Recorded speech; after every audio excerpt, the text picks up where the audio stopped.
Once upon a time, in a quiet village called Kur, something very strange lived among the people. A man named Gidi. He had no family, no job, and no past anyone knew about. But he was always there. He never caused trouble, never said much, and yet he was everywhere. People called him the Everywhere Man. The villagers were uneasy around Gidi. He would appear silently under trees, near wells, or by the riverbank. He never helped or harmed anyone, but his constant presence made people nervous. Still, no one dared to chase him away or refuse him food when he came by during meals. It was like an unspoken rule. Gidi must always be fed. One day, a terrible scream broke the peace. Little Kemi, Mama Fadi's granddaughter, was found lifeless in her hut. Standing nearby was Gidi. He wasn't holding a weapon, and he looked calm. But just being there made everyone gasp in fear. The villagers panicked. Was Gidi to blame? Old Kofi, the village elder, asked him what he had done.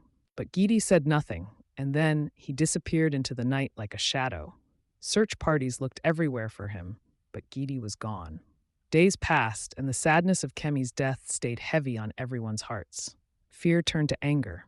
Some villagers wanted to chase Gidi if he ever came back. Others weren't so sure. He had never hurt anyone before. Then strange things began happening. Someone watered a dying plant. A mother mourning her child found a basket of her favorite berries. A boy received a wooden bird carved with love. No one saw who did these small, kind acts, but they all suspected it was Gidi. That's when Nana Akosua, the village healer, remembered old stories. She performed ancient rituals and spoke to the spirits.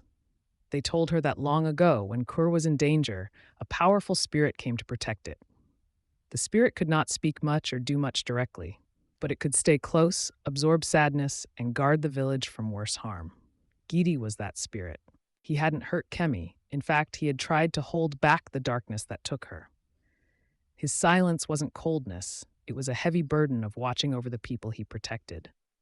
When the village learned this, their fear slowly turned into respect. Gidi remained a quiet figure in Kur, still always around, but now he was no longer a frightening one. He was their silent guardian, a shadow who gave without asking and watched without judging.